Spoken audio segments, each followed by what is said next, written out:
Welcome to The Explainer. Today, we're diving into a fascinating article by Andrew Corner. He argues that the real battle for the soul of American conservatism, well, it isn't political at all. He says it's actually theological. You've probably heard that famous quote from Abraham Lincoln, right? He said it right before the Civil War, warning everyone that America just couldn't survive being half slave and half free. Today, we're seeing a different kind of division, but that feeling of chaos in our politics, it's pretty familiar. And according to the article we're looking at, we are absolutely living in another house-divided moment. So what's really going on here? What's the real fight about? The author of this piece suggests that if you really want to understand the fractures, the weird arguments over things like foreign policy, you've got to dig way deeper. He says the real battle isn't about policy, it's about religious doctrine. All right, so how did this all come out? Well, according to the author, this hidden war wasn't exposed by some leaked document or a big political speech. Nope, it was revealed by an online article from a user with the very memorable handle, Insurrection Barbie. At first, the author just scrolled right past it, dismissed it as just more internet noise. But then, something weird started to happen. Some pretty prominent commentators started taking it really seriously. And then came the moment that changed his whole perspective. A major endorsement from a sitting U.S. senator.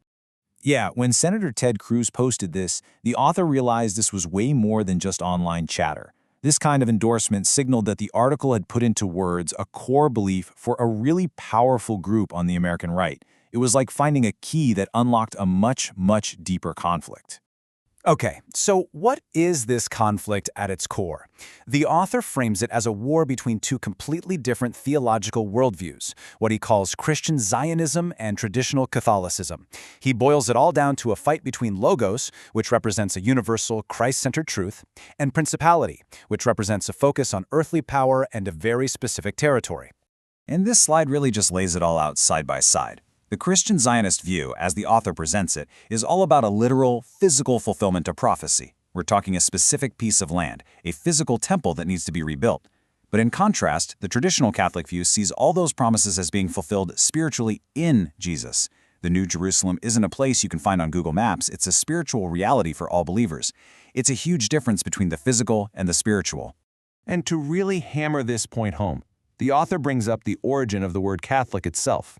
It comes from the Greek for universal, and that suggests a mission for all people, everywhere, which is a really stark contrast to a worldview that's centered on one specific place and one specific group of people. Okay, so that's the theology. But how does this play out in the real world? Like in actual debates?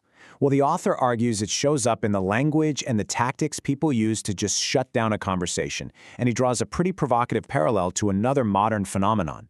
According to the author, when commentators from the more America First, non-interventionist side start to question the push for more conflict in the Middle East, they don't get a policy debate. Instead, he says they face this accusation, which, let's be honest, pretty much ends the conversation right there. And here's where the author makes a really striking comparison. He argues this tactic is basically a form of wokeism, as it's defined right here on the slide, using accusations of injustice to shut down debate. The core claim he's making is that the charge of anti-Semitism is being used here not to actually argue the points, but to silence anyone who disagrees. So the author breaks this down into a three-step process he sees happening. First, any criticism of specific policies or individuals gets twisted into an attack on an entire people. Second, a kind of relativism kicks in, creating special rules where one group is uniquely shielded from the kind of criticism everyone else faces. And third, he argues this whole thing backfires because it's not an honest debate and it ultimately makes the entire group just look defensive. Right, so this is the crucial part. The author argues this isn't just some online squabble or a debate for theologians. He claims this has huge real-world consequences for American foreign policy and for the entire future of the conservative movement. And this is where the rubber really meets the road. The author directly connects this doctrinal divide to the political pressure for a war with Iran. He argues that the Christian Zionist worldview creates an almost religious need to support certain Israeli government objectives, even when, in his view, those goals conflict with American interests. And as a prime example of these real-world stakes, the author points to the resignation of Joe Kent. I mean, this is a statement from a pretty high-level official, and it's presented as this stark example of someone inside the government who concluded that American foreign policy was being driven by this very specific pressure. And what you're seeing now, he says, is a major split because of this. The author lists several really influential media figures here, many of whom were key to supporting Donald Trump's No New Wars platform back in 2016. He argues that these same people are now pushing back against that same political camp, fracturing the whole America First coalition over this very issue. So, to really bring it all home, the author kind of reframes the entire debate. He argues it's not really just about different denominations. It's something more fundamental. It's logos, the universal truth of Christ fulfilling the old laws, versus mythos, this belief that a physical temple and some big end times war are still necessary. And that, he suggests, is the true heart of the battle.